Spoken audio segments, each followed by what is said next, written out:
in the head and got away with it. This is Murder's back on the menu. Let's do it. We're doing it. We're fucking doing it. We're doing the damn thing. That's right, baby. We're doing the damn motherfucking thing, dude. Yeah. It's time. And then we're going to do Okay Buddy Assam meme review.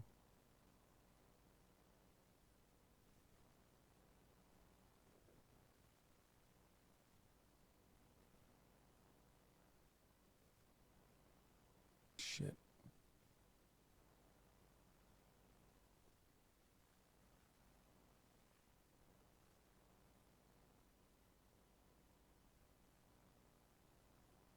Happy holidays, everybody. Will you please wait for 5 minutes? I have to poop. Bitch, watch from your fucking phone. What do you mean? I don't understand. Pull up your fucking phone, okay, on the Twitch application and watch from your fucking phone. This is Will Sanders, and in this clip, he's speaking to Griffin, Georgia investigators about a bag. Not just any bag, but a bag that belonged to Jessica Boynton and was stuffed full of dozens of her personal items.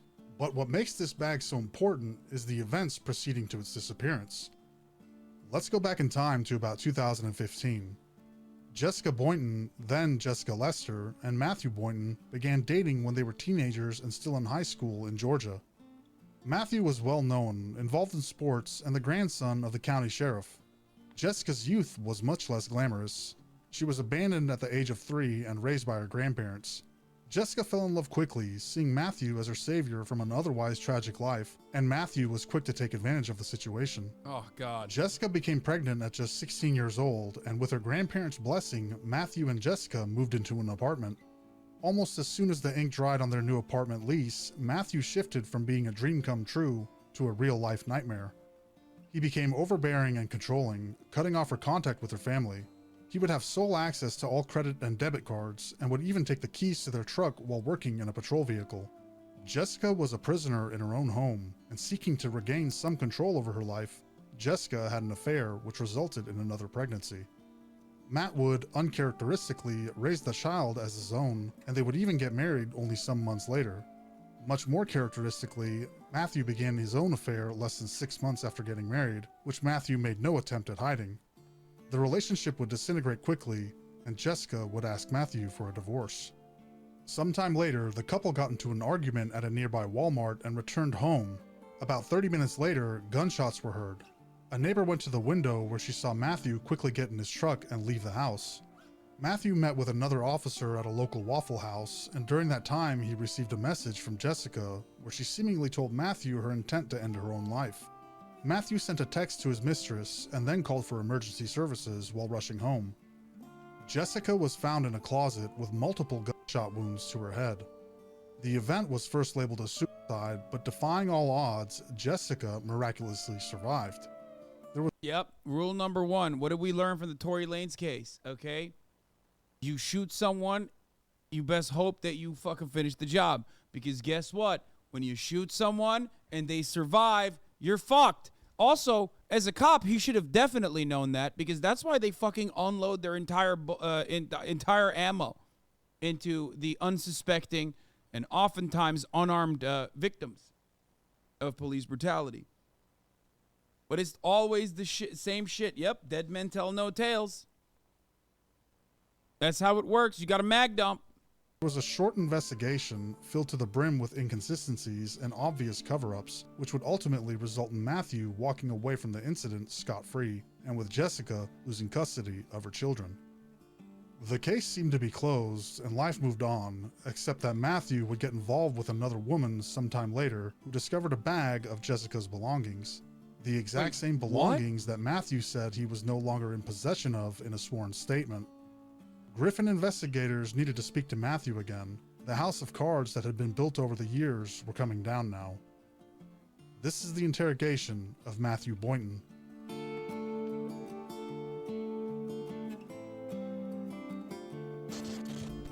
I'm a bit confused. Did he shoot his wife in the head, made it look like a suicide, and successfully got away until later when they found her clothing? What fucking court system was like, oh, well, You know, you lost the custody of your children now because you almost died.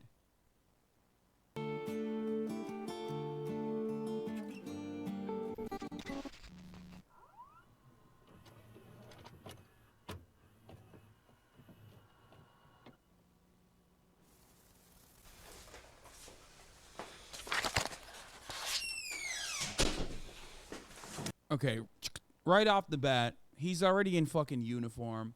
You already know things are not going to go well, okay? And by that I mean things are not going to go well for the slant of justice. Because when you're a thumb and you're having a conversation with other thumbs, you know that, you know, they are going to be a little bit favorable towards him, especially as it pertains to domestic violence, which is kind of a thing that cops like doing. If you don't believe me, just Google 40% cops, okay?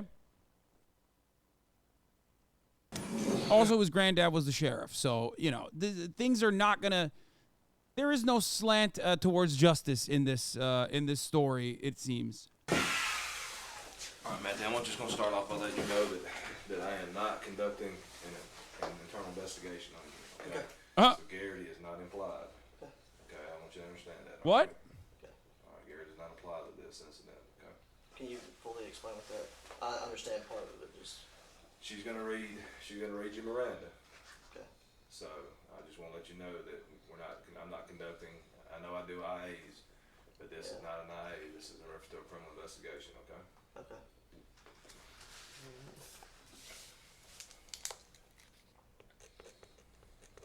What's that in reference to? It's in reference to, you remember the statement you wrote me about Jessica saying you took items from the house? Yeah, that computer. Yeah. That's what it's going to be in reference to. Okay. Nepotism is the practice among those with power or influence of favoring relatives or friends, especially by giving them jobs. Nepotism runs deep within the Griffin Police Department. The detective starts out immediately by letting Boynton know that this is not related to any internal affair or IA investigation. As we will see, Griffin police are fast to protect their own, and sometimes even at the cost of a thorough investigation. Remember, Boynton is the grandson of the sheriff. The ethics of this interrogation should be immediately called into question, but simultaneously should be of no. Did you say all these people look 25 at most? You think this person is 25 years old? Like you saw that person and you were like, that's definitely a 25-year-old for sure. What the fuck? Surprise to any outsider. If you want to talk to us, just sign right there.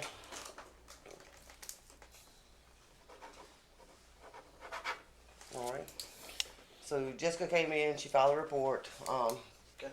I talked to you about it. You wrote a statement saying you didn't have any of her items. Right. The report specifically said her retainer and stuff like that, her clothes. Okay.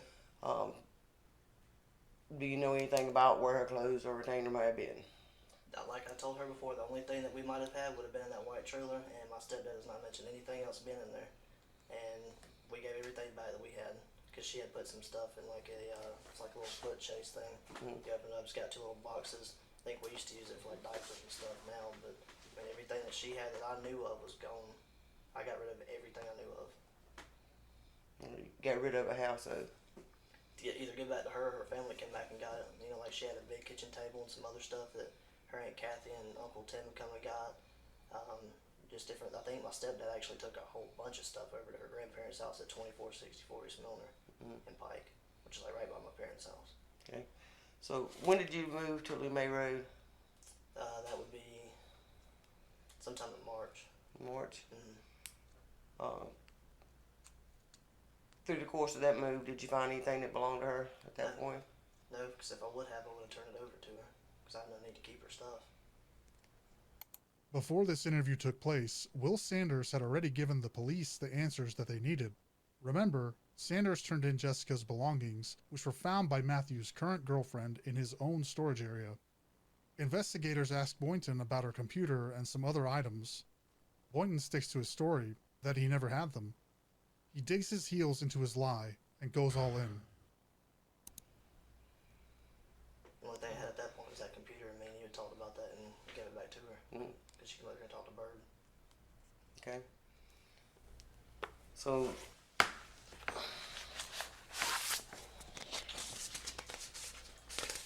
Detective is You Max recognize Mom that bag? from Always Sunny in Philly. Yeah, it's the Jesus bag that Christ. Jessica let me use to put all my gym stuff in when we used to be together. Okay. So when's the last time you saw that bag? It's been a long time. Like I said, when I used to work out at there's two gyms in Thomaston. I don't remember the name of it. I used that one, and I had a gray Nike bag I used to work out in. So I interchanged my stuff like protein drink. Bro, she coughed immediately after the Max Mom reference. That's crazy. Powder shakes like pre-workout, workout shorts, pants. What the cop is engaging here is a common technique that liars do all the time called over-explaining. In order to run out the clock, this imaginary clock that somehow will, allow him to get away scot-free, is oftentimes run with unnecessary details that he can remember. Shoes, whatever. I put it in that bag or my Nike bag. Matthew confirms that, yes, the bag is familiar to him. He references it as something that Jessica used and may have been used as a gym bag, but he hasn't known of its whereabouts in a long time. It could have been in a storage shed, he says, obviously still unaware that his lies that he's propped up over the years have been dismantled well before this interview began. Take note that Matthew's demeanor has not wavered since the beginning. He has remained with his arms in front of him, relaxed, with his fingers intertwined. Soon we will see a drastic shift in his posture as he realizes that he's been caught not just in a lie, but a lie that will completely change his life. So when's the last time you saw that bag? I mean, it's been a while. I don't know an exact date. I don't know. I think my stepdad, he had it in the white trailer, and that's been a while. And he brought it, but I haven't been through it or anything. He put it in my storage thing in my house, which is like when you pull in the driveway. Mm-hmm. It's a little storage thing on the right. You open the door and it's got all my stuff in there. I had to clean some of it out recently. That was tossed in there, but I mean, it's in there with a bunch of my stuff, like a brown tub I used to keep in my old patrol car with gym stuff in it and work stuff. Would that be the utility room or carport room at your new house? Yeah, that's where I keep I keep stuff in that. And I keep stuff in like. Bro, I'm sorry. Like, when is the last time this cop actually caught someone? Like, what happens when a suspect is running away from her? Like, I can't get over this. She's having a hard time literally having a normal one-on-one conversation. I can hear her breathe, dude.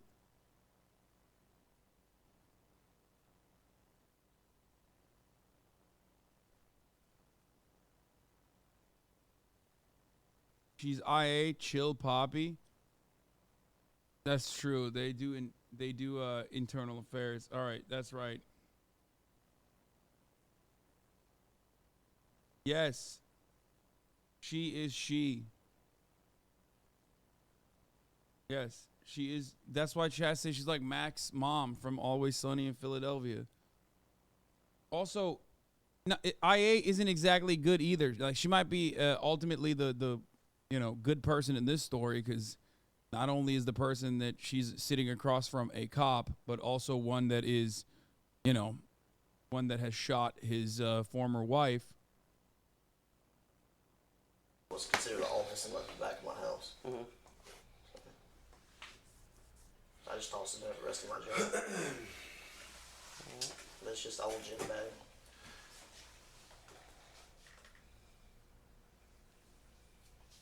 All right, Matthew.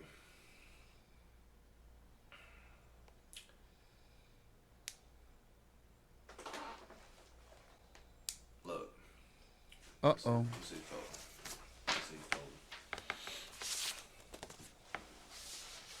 You say she's bi-sitting? Stop.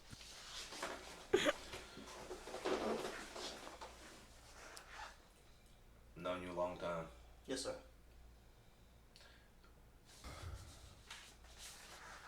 This bag, you saw it moving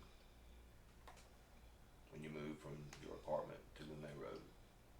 I didn't know. And your stepdad and Wendell saw it, and another female Okay. at the house and the apartments? Yes or no? When you moved from the apartment. When I moved, like I said, I had all my stuff in the white trailer. Matthew, and I don't, that's not what I'm asking you. When y'all were in the process of moving, and you moved into the house that you're at now, your residence, did you or did you not see this bag? yes, sir, it was in my storage room in the garage. All right. Now, why would I be holding a picture of this bag? I guess because Jessica brought it into you. Why would Jessica have it if you had it at your house? I don't know. I guess somebody got it from my garage and my shed. Who would have gotten it? There's a couple of people. I don't Okay. know All right. exactly who. Detective Hayes is having a difficult time confronting Boynton about the facts at hand. He's reluctant to tell Boynton that he knows his story isn't true, but his obvious frustration with the matter gives Boynton a clue that his story isn't carrying the weight that he needs it to. Hayes gives Boynton another chance to tell the truth. If he's seen the bag in his new house, which Boynton confirms, yes, it was in the white trailer. They ask how it could have came back up, how someone could have gotten to it to either place it or take it, and Boynton resorts to an excuse that law enforcement is no stranger to. Someone else must have done it. Okay. And inside that bag, there were numerous contents inside of it. And one of those is this right here. You know what this is?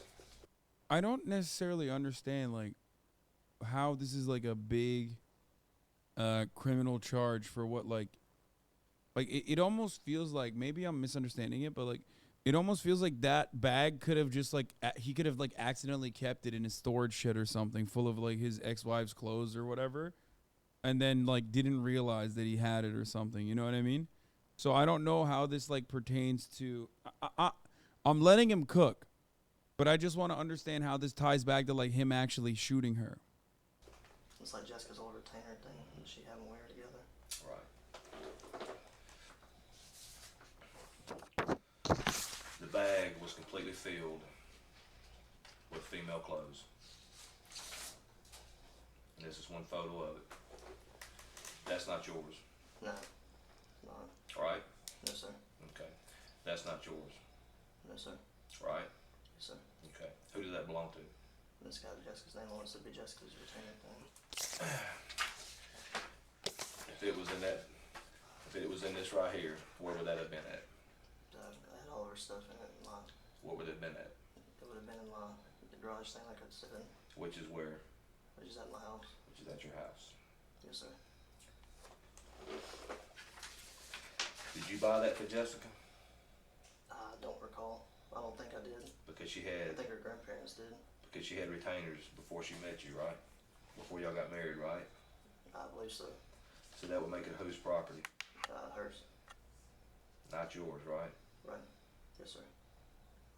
They're like, hey, I know you might have like shot your wife in the head, but also, did you know property theft, including old retainers, is a crime? That's right. Fuck the other thing, but like, that's what it feels like right now. I'm sure it's gonna get to that, but Whose bag is that? Jessica's.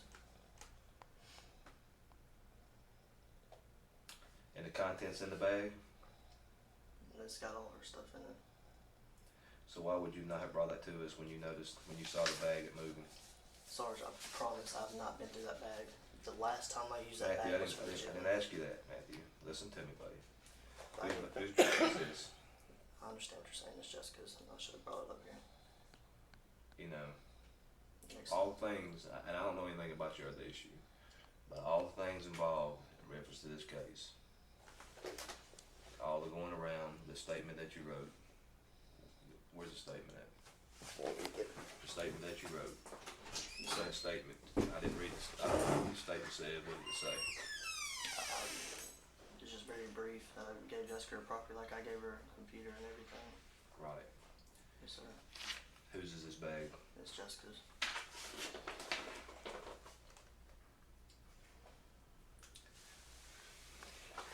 I didn't think about it because I used it as a gym bag and she let me use it. I understand what you're saying.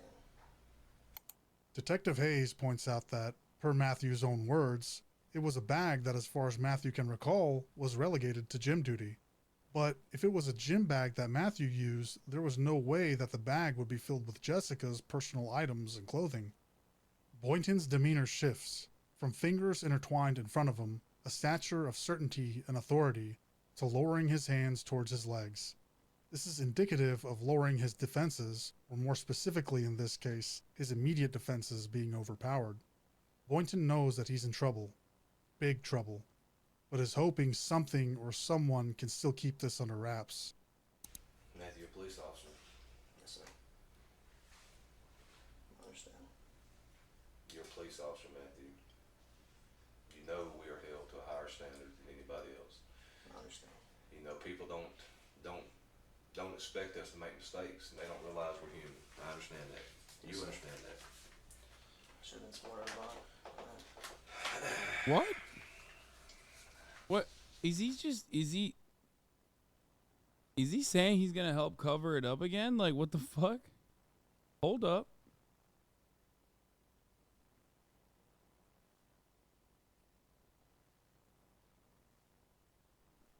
I don't get it. Like, Gary's no longer in the room, you know? Don't worry about it. I got you.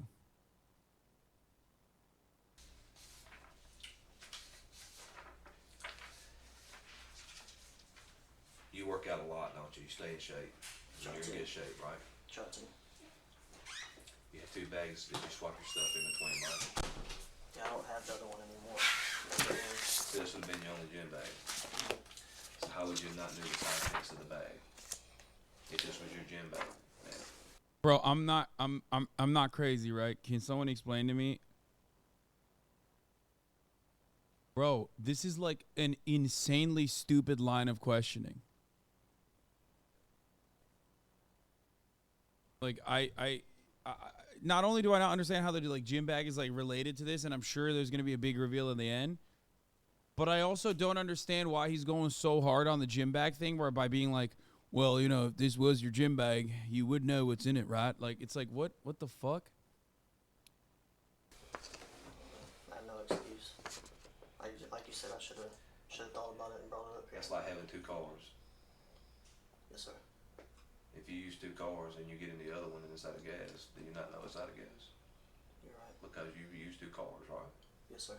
If you were using this, being slap full, when I say it was slap full, I mean it was, I want to say, just a guesstimate, probably 30 or 40 articles of clothing in it. You would have known. I mean, it almost looked like when whoever packed this bag had packed this bag to move. Yes, sir.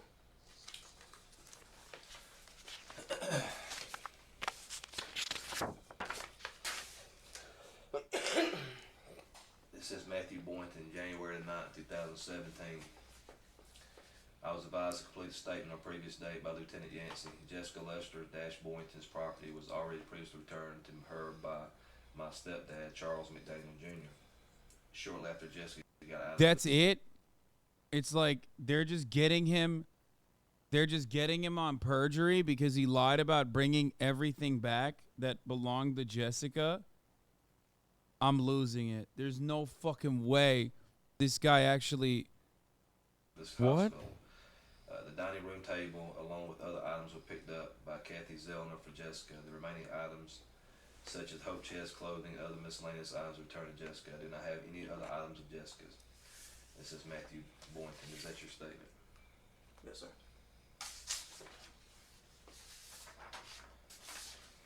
Who's that, Matthew? That's Jessica's bag. Jessica's retainer. You understand you didn't buy that. I understand. That does not make it community property. I understand. That makes it her property Yes, sir. that you're in possession of. Yes, sir.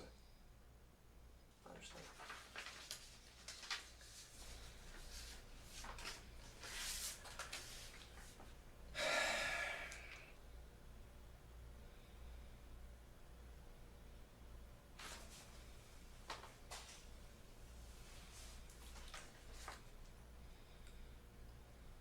Bro, how the Bag was fuck did turned they let into him get us. away? We have possession of the bag.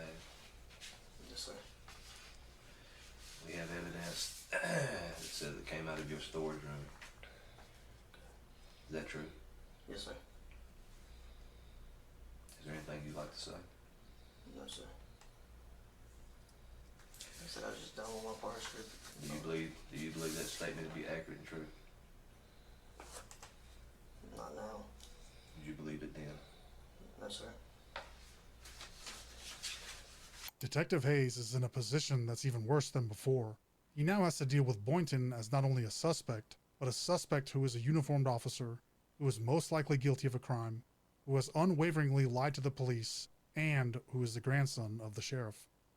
Detective Hayes knows that regardless of the outcome now, his career has most likely been jeopardized. Matthew Boynton's actions have now seemingly directly affected Detective Hayes. Boynton admits for the first time the origins of the bag, that it came from his storage room.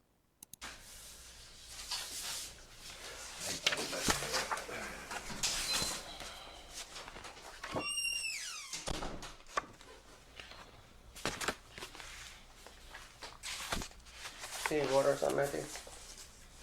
You sure? Yes, sir. I got some right here. Thank you. All right. I'll be right back.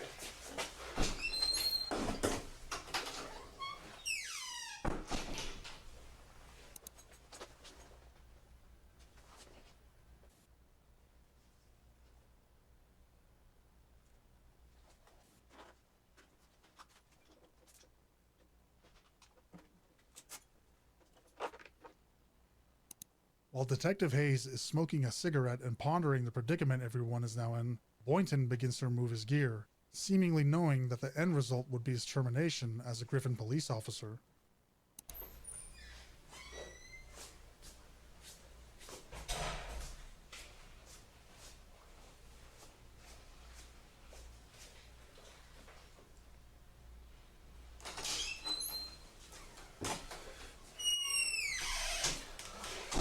Sorry, man. I go smoke a cigarette.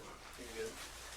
Matthew, man, I'm walking around outside. Why Yeah. would you say you didn't have the damn bag when you had it? You know you can't give a sworn statement and lie on it. I know, Sarge. Why would you do that, Matthew? It was a bag, man. It wasn't. It's not like it was. Talk to me, man. I mean, help me understand. This is some hard-hitting police work. I feel safer. Yeah, I mean, look, there ain't no dirty bag stealers out there running in the streets, okay? Just like there ain't no top-of-the-hour ad watchers out here, okay? Because at the top of the hour, there's a 3-minute ad break. Now, if you no longer want to see them ads, all you need to do is subscribe for $5 or for free, okay? Chances are you've already subscribed for $5 or for free, or maybe you got gifted a sub. And therefore, now you are avoiding the top of the hour. But if you're not, you know, those are the methods to do so. All right. Here's the 3-minute ad break at the top of the hour now.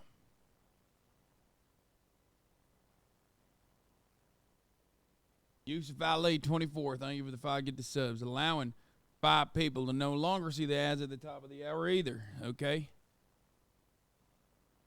That's right. Hoorah. Crap sack. Thank you for the 5.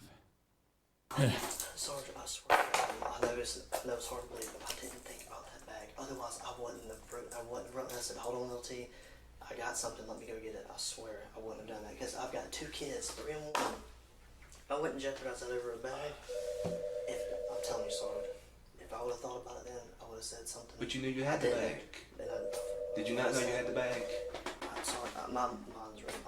I fucked up. I know I didn't. I should have turned it in, but not only because I'm a cop, because I should.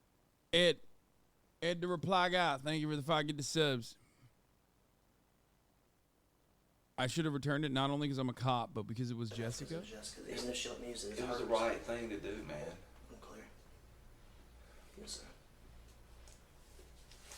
Hayes returns confused and angry, with a whirlwind of thoughts and emotions. He demands to know why Boynton would lie about something so trivial like a bag.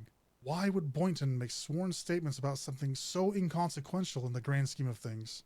Matthew tries to claim that it's all a misunderstanding. Of course it must be a misunderstanding, because why would he lie? He has children and another on the way. It would make no sense to lie. Later interviews with Boynton's girlfriend would reveal that she had pointed out the bag several times and that Boynton thought the entire situation was nothing more than a joke, even going so far as to make light about the shooting.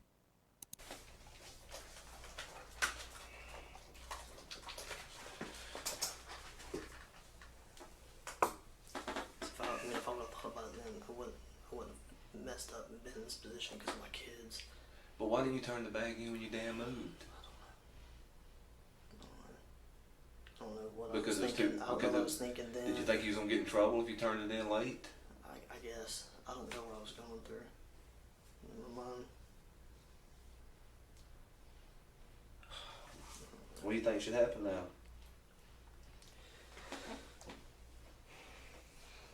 I know that's probably gonna happen.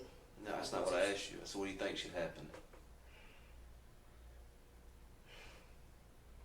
I just was my kids, man. My kids are fucking daddy's boys, man. If I would have thought about it, I would have done it. Oh, He's supposed to be like, I thought it was okay to do it when I'm on the job, man. I got too used to shooting people. It's fine, I thought. What the fuck? all the stuff that you see about you, you know, if you were in possession of something that belonged to her, you know you could have brought it to me. You know I'm gonna do the I literally don't understand why he's like so afraid, because at this stage it just feels like he lied about returning all of his possessions when he didn't. Okay, who cares? Like, I legitimately don't understand it. Maybe you guys are seeing something that I'm not seeing, but I don't know why the fuck this cop feels so scared. right thing. You know I have to do the right thing. I would have took care of it. I would have gotten the bag back to her. But when you knew you had the bag and you didn't do anything about it, man, you put me in a situation where I don't have any other choice. I'm clear. I'm clear. In between sobs, Boynton removes the rest of his gear, placing it on the table. He says that he's been afraid every day of coming into work and having something come to light. He whimpers, saying that this is going to have an effect on his children. Hayes says something which is reminiscent of the nepotism that we've discussed, that if he would have came to him with the bag and the information, he could have made it all go away, or at least framed it in a way to where it would go away. If Boynton would have taken some responsibility and tried to close that chapter, maybe, just maybe, Hayes could have helped him with a way out. But he didn't, and now Hayes and the rest of the department has been forced into a corner. There's no excuse for it. Here. I know it's got that on there. I know. It's so hard, like, I love working here. I know you do. I was asked you. I was so scared to come to work every day.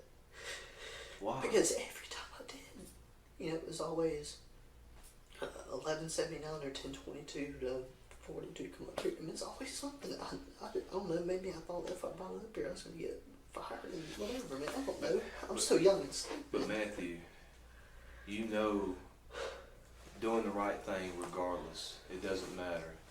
If you do the right thing, you can live with yourself. 9 times out of 10, I do. I mean, that's the way I was raised. But the one time I just happened to shoot my wife, like, what the fuck is going on? I don't get it. I don't understand. Like, he got caught. He got caught with the fucking bag. I don't know. The pack bag means it doesn't make sense that she would kill herself because she was planning to leave. I know, but there's still an out there. You know what I mean? I guess ultimately it doesn't matter because the victim is alive, right? She went through a coma, lost the custody of her children. But ultimately, that's it.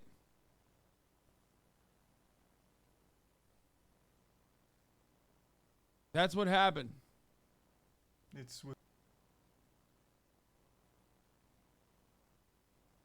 But you know that. You know that you have to do the right thing.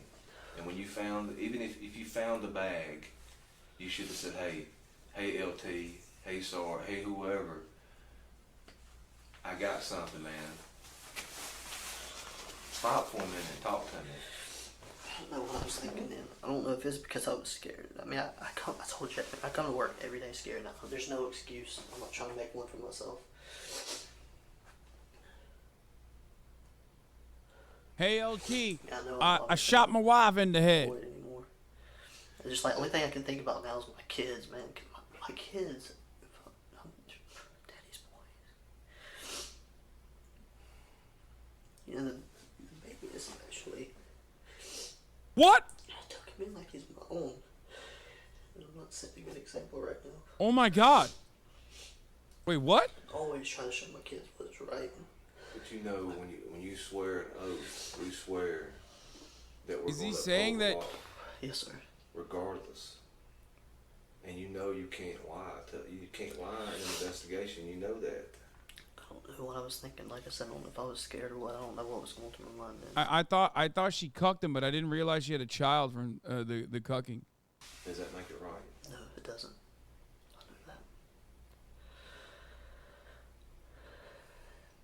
And I know this is everything I've ever worked for, like out the door. My main concern is my kids, man, because I've got primary custody over them, and this is gonna set me back if I get locked up for this. So I'm gonna go down and see them every other weekend. She's not gonna take care of them like she's supposed to. Like she's supposed to put them on her insurance. I had to do that. But Matthew, if you did I what know. you were supposed to do, we would not be here in this situation. You think I want to be here? No, sir. I would rather be anywhere else than be here. Clear. But if you had done what you were supposed to do, we would not even have to be having this conversation. You would have to worry about it. Yes, sir. But you know that we have to do the right thing. We have to do what people pay us to do. You know that. You know that, especially with me and Lieutenant Yancey. You've known us a long time. Yeah. I don't want to lose the primary custody of my kids. Like I know, I mean, no matter where I go now, I'm not really gonna get a good job now. But like the main focus is my kids, man. Life is not over with. Everything happens for a reason. Just hang tight, okay?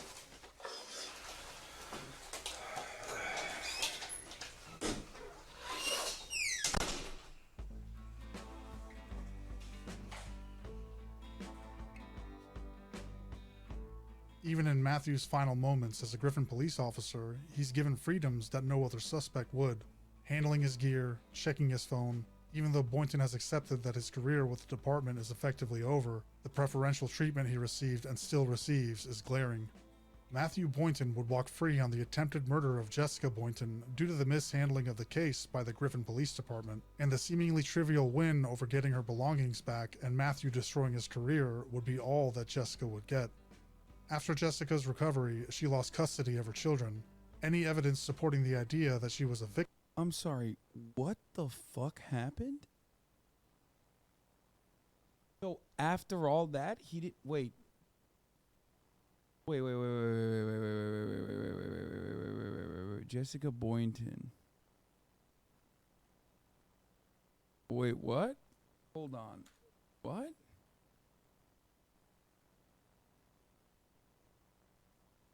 There's a New Yorker article on this.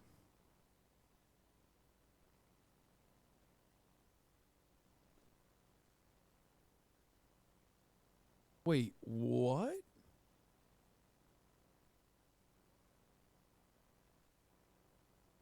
Bro, okay. I'm gonna say it. I'm gonna fucking say it, dude. All right? This is why motherfuckers literally thought Tory Lanez was gonna get away with it. That's it.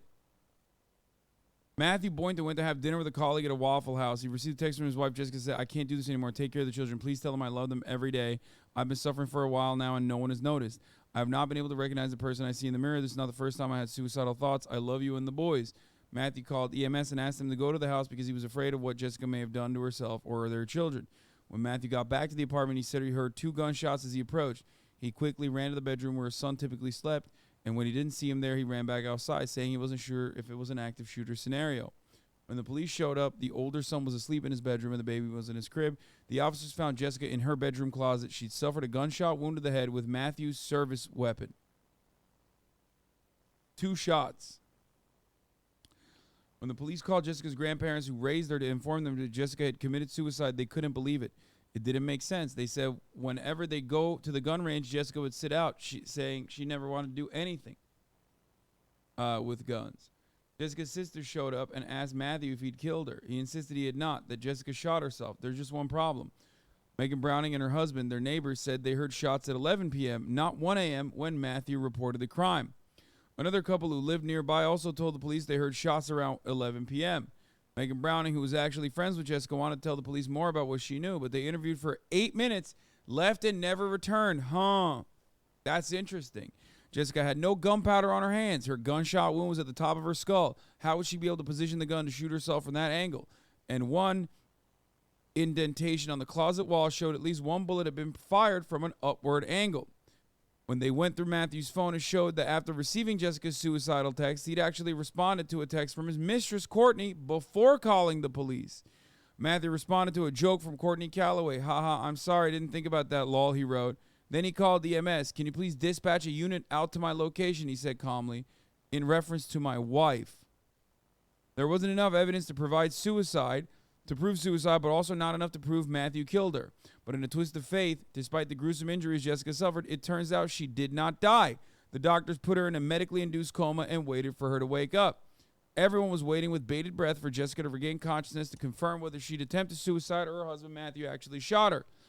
A Georgia Bureau of Investigation summary of an interview with Jessica's neurosurgeon noted that he called the circumstances of her injury suspicious, but the agent who conducted the interview failed to record the conversation, saying he hadn't charged his audio recorder.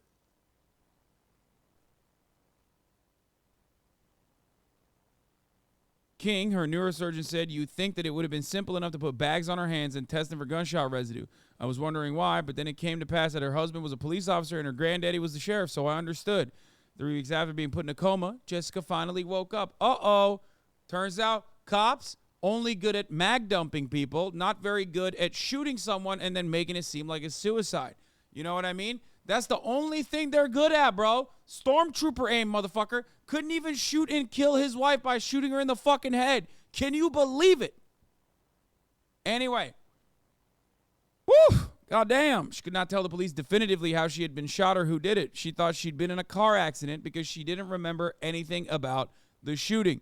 The GBI agents asked if she had ever handled Matthew's gun. "No, I can't even get it out of the case," she said. She wasn't sure how to unlock the safety lever on the holster.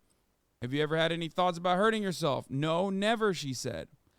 Her surgeon wrote that she was a very positive person who's embracing the opportunity that a new lease on life afforded her by her recent recovery. She has a sense of humor and a gentle personality.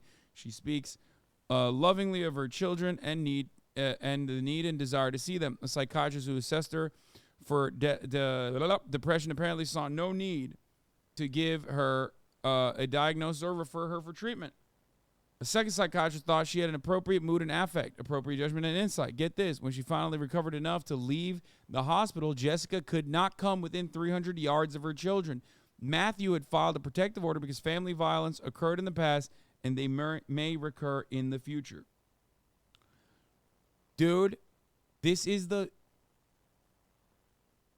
one of the worst stories I've ever heard in my entire life. Like, it's like, not many things give you an accurate and very clear picture of pure evil, but this one is one of those instances.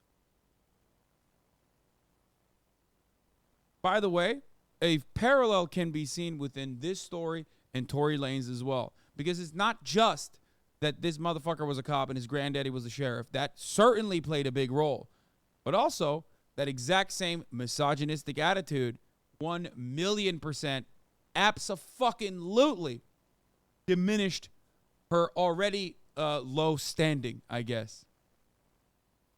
It made the courts believe that she was suicidal because it doesn't matter. Regardless of what the psychiatrist said, regardless of what the medical professionals said about her, they were like, oh, she must have been suicidal.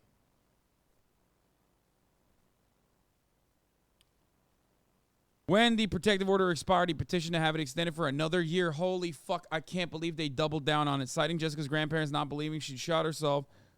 So he didn't think they were of sound mind to take care of the children. When Jessica's lawyers pointed out that the emergency room doctors disagree with the manner Matthew responded by saying, I only care about the GBI report. Jessica's friend, Megan Browning, the one who heard the shots happening hours before Matthew claimed they did, wanted to testify at the hearing. She wanted to bear witness to the abuse she said Jessica had suffered, but she wanted to speak to the judge privately in chambers because she was afraid Matthew and the repercussions from his law enforcement buddies. The judge refused, so no witnesses testified in the hearing.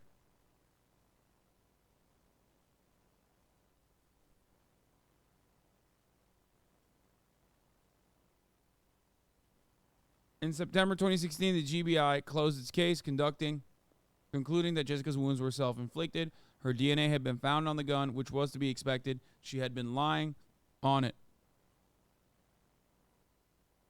Neither Matthew nor Jessica had been given a gunpowder residue test.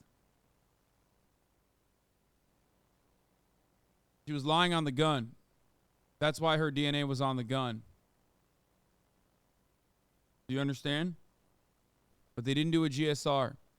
They deferred to the medical examiner who spent 1 hour on the case and never examined Jessica. He concluded that Jessica had shot herself, though he indicated that his assessment would have been more definitive had there been a photo of Jessica's wound before she had surgery.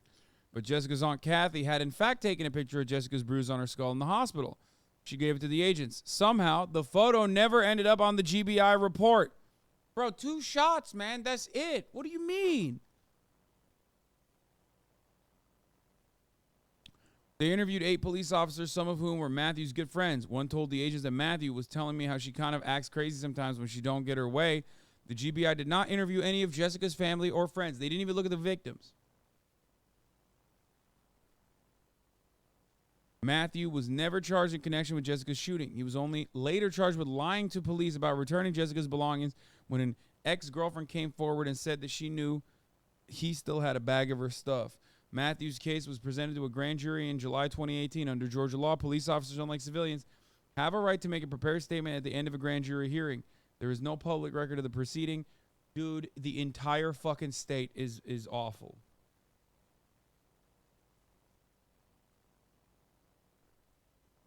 But the grand jury chose not to indict Matthew either for making false statements or for violating his oath. 4 months later, he was hired as a reserve officer in Braswell, Georgia, a community of 400 people.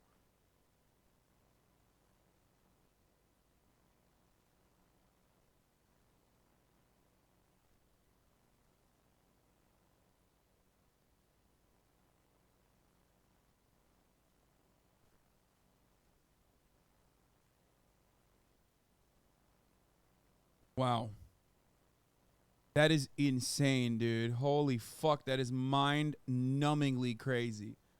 Pure evil, just all the dick in the balls, dude. Everything right there, laid bare for you to fucking see. Oh my fucking Lord, dude. Victim was either dismissed or not allowed to be heard. Nepotism, yet again, is the most likely reason behind the truly unjust outcome that Jessica faced. It is almost guaranteed that this was a result of the close ties between Matthew's grandfather, the county. Yeah, fuck this shit. I cannot. Small town hired him to kill their wives too. Dude, this guy's still a cop, bro. I feel like there's more to this story that is like interesting, or rather than just nepotism. What's crazy about that story, okay? What's crazy about that fucking story is the fact that the fact that he saw no repercussions and motherfuckers were more upset about like the stolen items than what that stolen item, like the stolen item is nothing. He shot his fucking wife.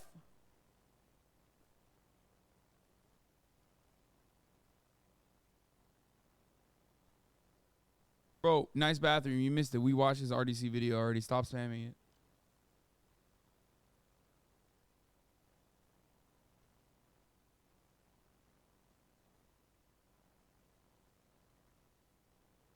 It almost feels like the cops were more upset that he just like got. You know what I mean? With a heavy heart that I bring you all some sad news about Joe Rogan. He got after all their attempts to fucking cover his ass. Like, literally, that conversation, I see that conversation in an entirely different light. Now that I know everything I know about this case, what do I mean by this? Okay, before we get to the Charlie thing. What do I mean by that? That motherfucker literally was like, why did you not give us everything, you fucking idiot, we already were covering you. We already had covered you, and now we have to fire you, you fucking dumbass. That's what that cop was saying. Literally. That cop wasn't saying like, oh man, I'm so disappointed in you for lying to the police about not giving back everything of your wife. No. He literally was just like, why didn't you dispose of the fucking bag? Or why didn't you just give it to us? We would have still defended you, you fucking dingus.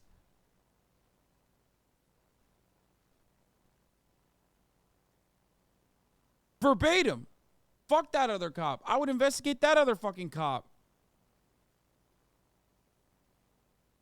He literally said, you should have been smarter about, covering your fucking footsteps. That's crazy.